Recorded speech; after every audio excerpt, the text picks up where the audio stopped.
There's a specific kind of discomfort that shows up when you finally say no.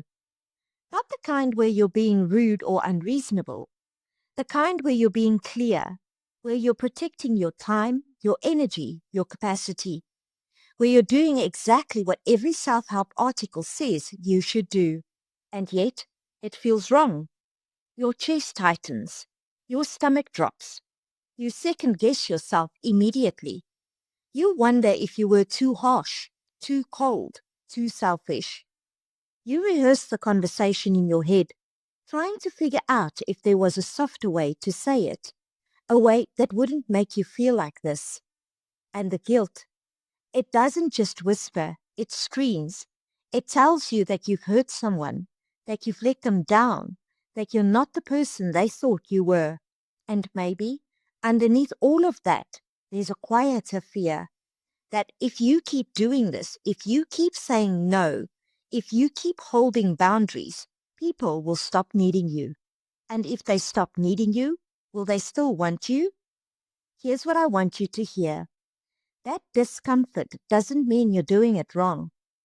Boundaries feel unnatural at first, not because they're bad for you, but because they threaten the version of yourself you've been rewarded for being.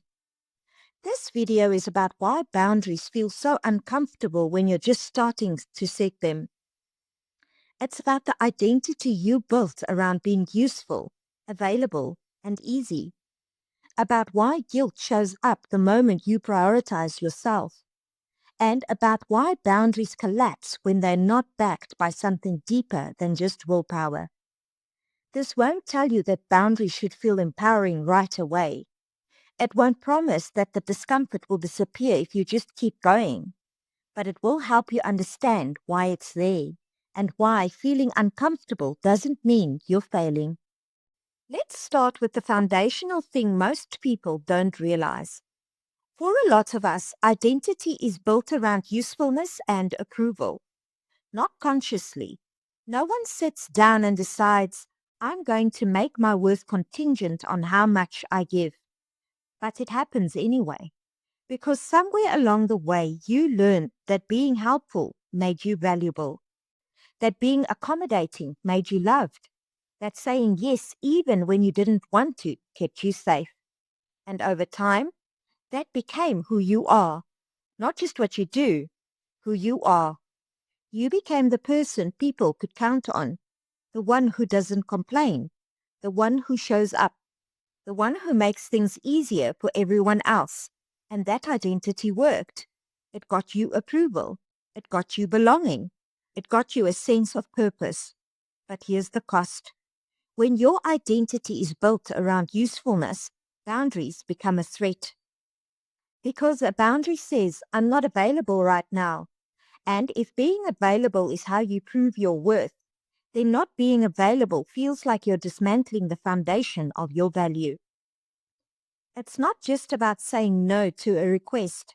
It's about saying no to the version of yourself that's been keeping you safe, the version that's been earning you love, the version that's been making you matter. And when you do that, when you set a boundary, you're not just changing a behavior, you're destabilizing an identity.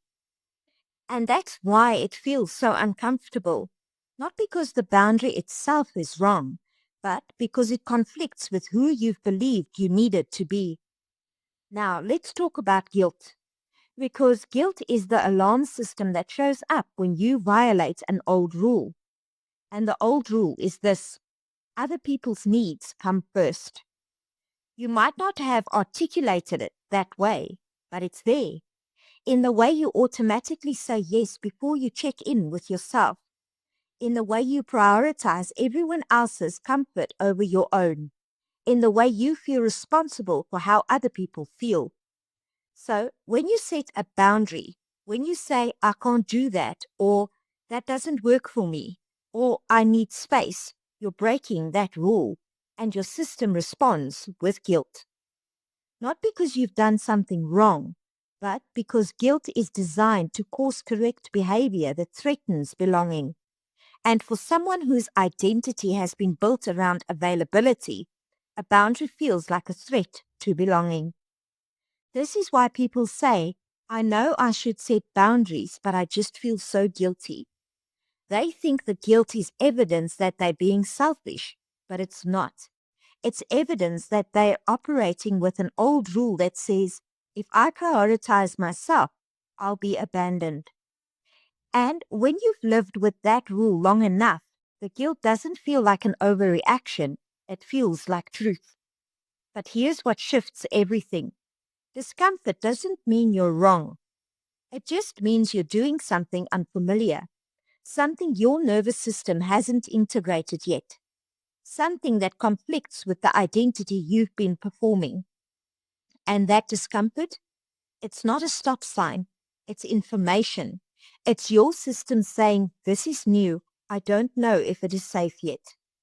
But new doesn't mean dangerous, and unfamiliar doesn't mean bad. It just means your nervous system needs time to recalibrate, to learn that you can say no and still be loved, that you can prioritize yourself and still belong, that you can hold the boundary and not be abandoned. But that learning doesn't happen overnight.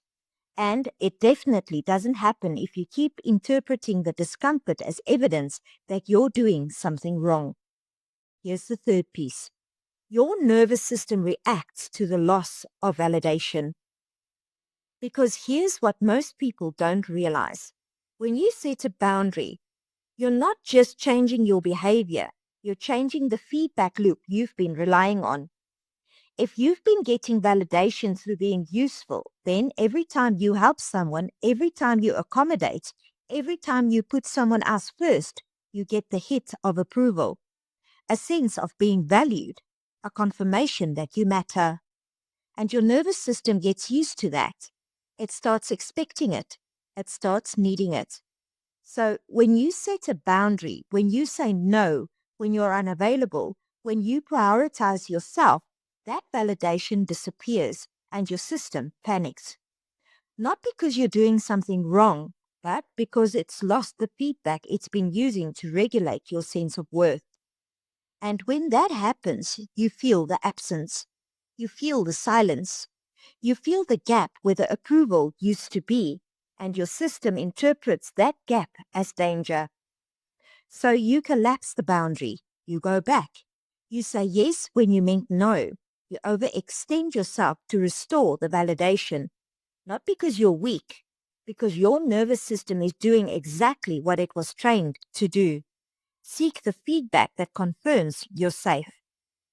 But that feedback loop, it's the thing keeping you stuck.